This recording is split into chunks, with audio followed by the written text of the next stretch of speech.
You are standing beside an ancient lake in East Africa, hundreds of thousands of years before anyone has a word for glass. In your hand is a piece of black volcanic stone. It looks like rock, but break it and something strange happens. The stone does not crumble like ordinary stone. It fractures in smooth curves, leaving an edge so sharp that a human being can turn it into an extraordinarily effective cutting tool. The material is obsidian, and technically you are holding glass. Long before anyone built a furnace, mixed sand with minerals, or learned how to make a transparent window, nature had already solved the basic problem. Volcanic processes can produce natural glass, and ancient hominins learned to recognize its usefulness astonishingly early. At Kariandusi in Kenya, Acheulean tools made from obsidian are associated with deposits roughly 700,000 years old, although the exact dating and interpretation of the site have been debated. So the first chapter of the story is not really about inventing glass. It is about discovering that a piece of the earth could behave like something completely unlike ordinary stone. And that distinction matters, because eventually humans would stop waiting for volcanoes to make glass for them. They would make it themselves. And once they learned how, glass would become something far more complicated than a useful cutting edge. It would become jewelry, decoration, status, long-distance trade, royal diplomacy, technology, and eventually one of the most ordinary materials on Earth. The astonishing part is how long the gap was between those two moments.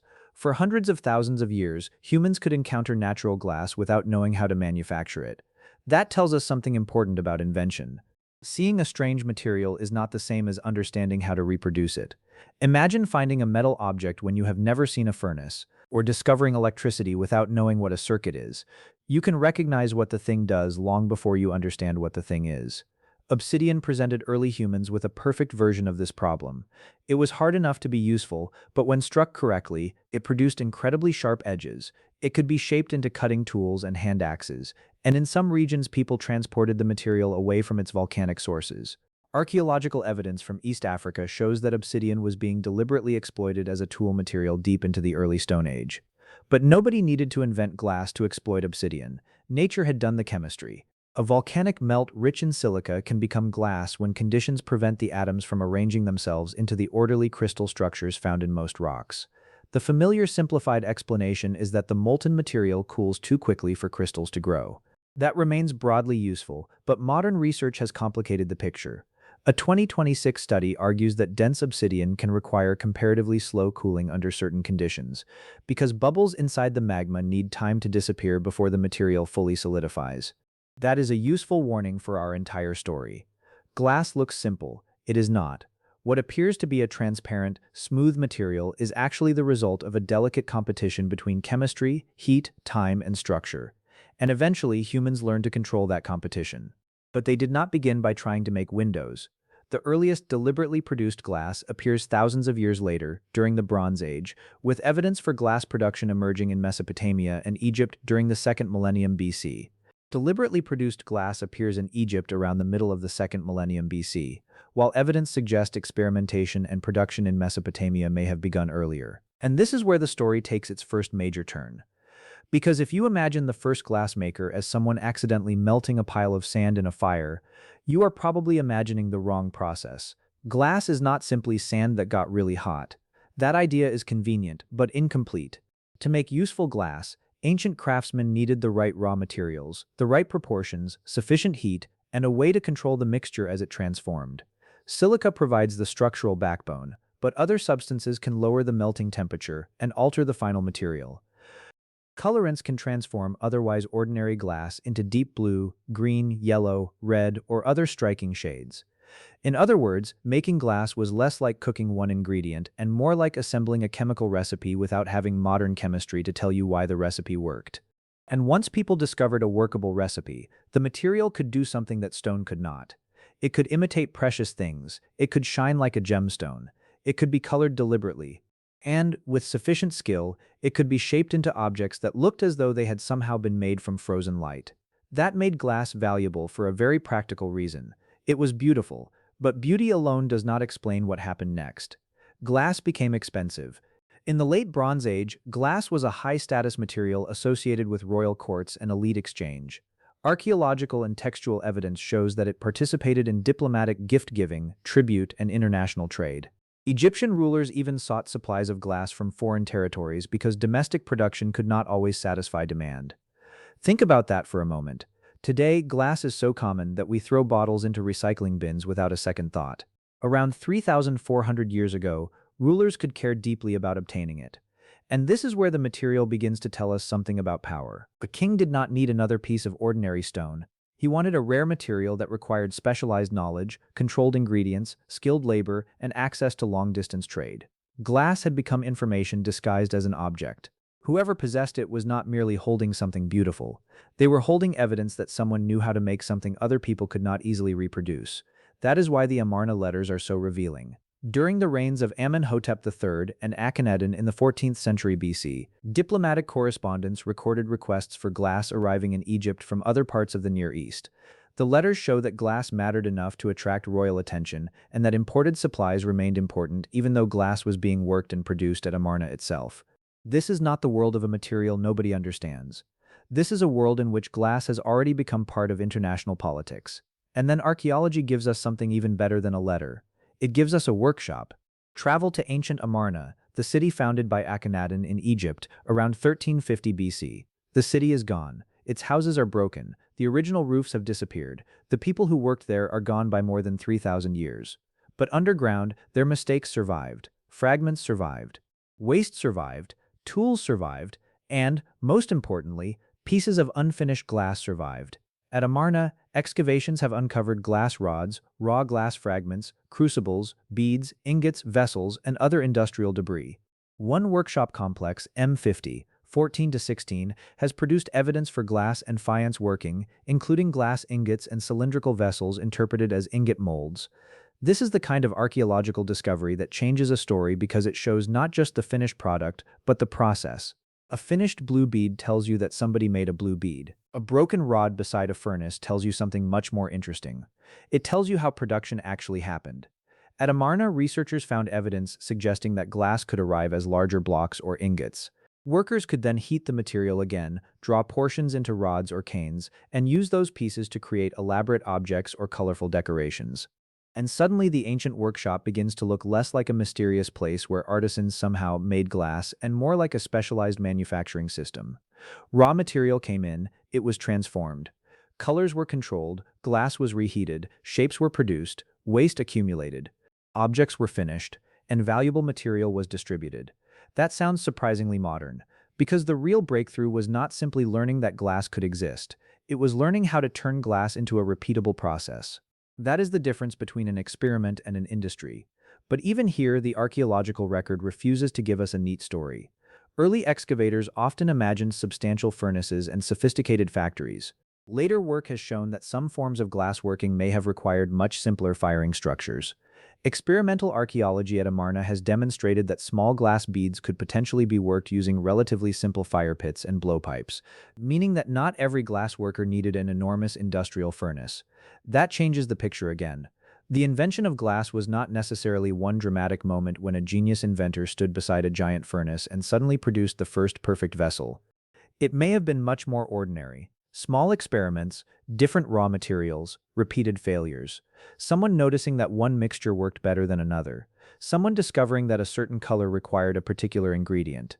Someone realizing that a half-melted lump could be reheated and reshaped. Invention often looks less like lightning and more like persistence. And there is another clue hidden in the colors. Blue glass at Amarna was not just visually striking. Its color could be produced using cobalt, and chemical analyses of glass working material from Amarna indicate a common cobalt source in Egypt's western desert. That means the story reaches beyond a workshop. It reaches into the landscape itself.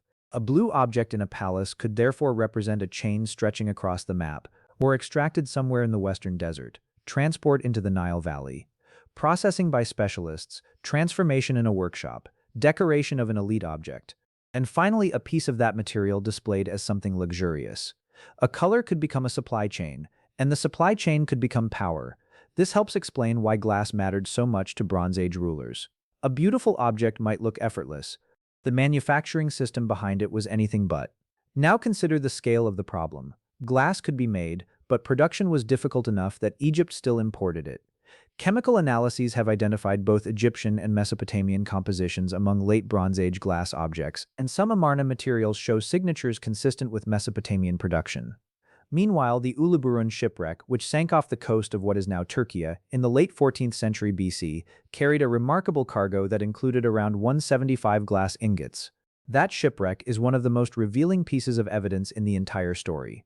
Because these were not necessarily finished luxury objects, they were raw material. Glass was being moved internationally as a commodity. Imagine the implication. Somewhere a craftsman had produced a block of colored glass. That block was valuable enough to transport across the ancient eastern Mediterranean. Ships carried it alongside metals, timber, ceramics, ivory, and other high-value goods. And at its destination, another specialist could transform it into something completely different. A bead, a vessel, an inlay, a decorative object, a piece of royal equipment. The material had become portable potential. That is a major conceptual leap. Stone gives you what the quarry gives you. Glass gives you what your recipe allows you to make. And that flexibility is what would eventually make the material unstoppable. But we still have not answered the most interesting question. How did somebody figure out the recipe in the first place? There is no surviving ancient laboratory notebook explaining the moment. There is no name of the first glassmaker. There is no inscription saying, "Yesterday I accidentally discovered this amazing material." That uncertainty is not a weakness in the story. It is the story. We know that glass production appeared in several parts of the ancient Near East and Egypt during the Bronze Age. We know that raw materials and finished products moved across political boundaries. We know that craftsmen possessed enough technical knowledge to make standardized and colorful products. But the precise origin of glassmaking remains difficult to pin to one inventor, one workshop, or one accidental event. And perhaps it should, because glassmaking was probably not one invention. It was a bundle of discoveries. Someone discovered that certain mineral mixtures behaved differently in a hot fire. Someone learned which materials produced useful colors. Someone found that cooling changed the final structure. Someone figured out that glass could be reheated. Someone learned to draw it into rods. Someone learned to wrap it around cores. Someone learned how to make the process repeatable. Thousands of small discoveries can hide inside one apparently simple invention. And there is a pattern here that appears again and again in human technology. First, humans discover a material's behavior. Then they discover how to control it. Then they discover how to reproduce that control. Then they build an economic system around it. And once the economic system exists, the technology changes society. Glass followed that exact trajectory. At first it was extraordinary because it was rare. Then it was powerful because it was controllable. Then it became valuable because it could imitate luxury materials and create new visual effects. And eventually, after centuries of technological development, glass would escape the palace. It would become part of everyday life. The material that once traveled as a precious diplomatic commodity would eventually become a bottle on a kitchen table, a window, a lens, a screen, a laboratory vessel, a microscope slide, a fiber optic cable carrying information beneath oceans. That final transformation is almost absurd.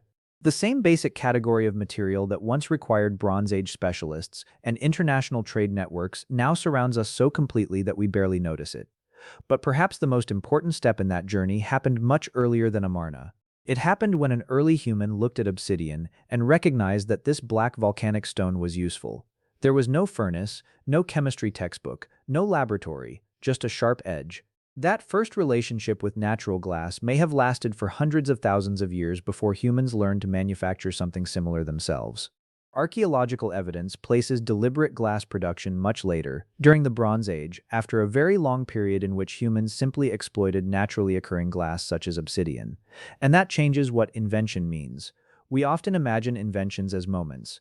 The wheel appears, the metalworker discovers bronze, the engineer builds an engine, the scientist performs an experiment, but technologies rarely emerge that cleanly. More often, invention is a conversation between humans and materials. The material resists, humans experiment, the material behaves unexpectedly, humans adapt, a solution works once, then somebody asks whether it can work again. That question is where technology begins.